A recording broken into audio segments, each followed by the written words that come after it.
Hello అండి, ఎలా ఉన్నారు అందరూ? ఈరోజు రెసిపీలోకి వచ్చేస్తే నల్ల కారం అండి. ఇది చాలామందికి తెలిసే ఉంటుంది, కానీ ఈ జనరేషన్ పిల్లలకి తెలిసి ఉండకపోవచ్చు.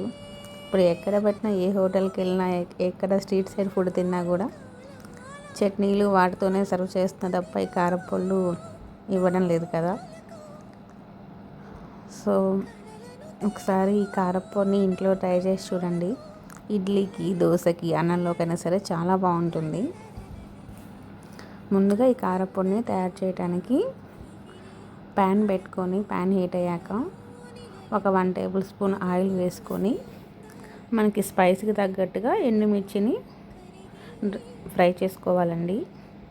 మీడియం ఫ్లేమ్లో పెట్టుకొని ఫ్రై చేసుకుంటే ఎక్కువ మాడకుండా మంచిగా ఎగుతుంది. ఫ్రై అయ్యాక తీసి వేరే ప్లేట్లో చల్లార్చుకోవాలి. ఆ తర్వాత మినపప్పు యాడ్ చేసుకోవాలండి. మినపప్పు నేను టూ టేబుల్ స్పూన్ తీసుకున్నాను. పొట్టు మినపప్పు తీసుకున్నాను అండి. కావాలంటే వైట్ మినపప్పు అయినా సరే తీసుకోవచ్చు. మినపప్పు కొంచెం వేగుతున్నప్పుడే 2 టేబుల్ స్పూన్ ధనియాలు వేసి కొంచెం దూరగా వేగాక 1 టేబుల్ స్పూన్ జీలకర్ర కూడా వేసి వేయించుకోవాలి.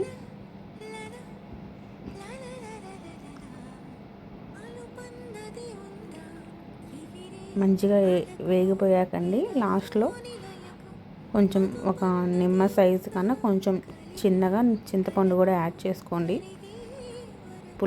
పులుపు యాడ్ చేయటం వల్ల కారపొడి ఇంకా కొంచెం టేస్ట్ బాగుంటుంది. ఇవి కూడా ఇప్పుడు వేరే ప్లేట్లో తీసుకొని చల్లార్చుకుందాము.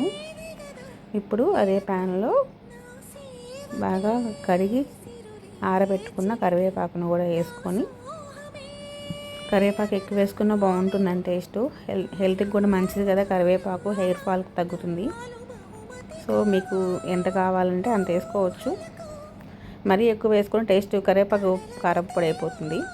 సో మీడియంగా వేసుకోండి. కరివేపాకు మీడియం ఫ్లేమ్లో పెట్టుకొని వేయించుకుంటే మంచిగా క్రిస్పీగా వేగుతుందండి. ఇప్పుడు వీటన్నిటిని కూడా చల్లార్చుకుందాము కొంతసేపు. చల్లారిపోయాక రెండింటిని మిక్సీ పట్టుకోవాలండి 1 by 1.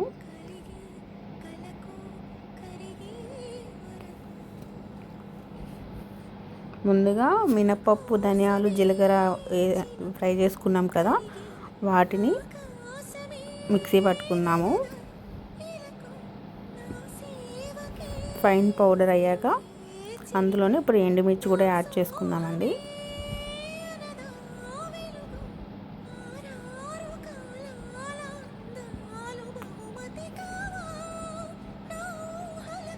కల్లుప్పు వేస్తున్నా నేను, సాల్ట్ ఉన్నా వేసుకోవచ్చు. టేస్ట్ తగ్గ సాల్ట్ వేసుకొని మళ్ళీ ఒకసారి మిక్సీ పట్టుకొని, ఇప్పుడు కరివేపాకు కూడా వేసుకొని ఒకసారి మిక్సీ పట్టుకుందాము.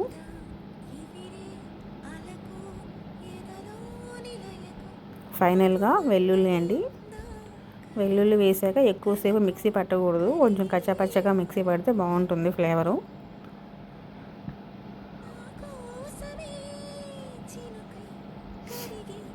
వెల్లుల్లి వేసి మిక్సీ పట్టాక వచ్చే స్మెల్ ఉంటుందండి, మామూలుగా ఉండదు అసలు. ఆ స్మెల్ చూస్తుంటేనే అప్పుడప్పుడు తినేయాలనిపిస్తుంది, ఎంత బాగా వస్తుంది స్మెల్ అయితే. ఒకసారి రెసిపీ నచ్చితే మీరు కూడా ట్రై చేయండి. మన పిల్లలకు కూడా తినిపించండి, ట్రై చేయండి. మీడియం స్పైస్ తోటి బాగుంటుంది. వీడియో నచ్చితే మాత్రం లైక్ చేసి సబ్స్క్రైబ్ చేసుకోండి ప్లీజ్.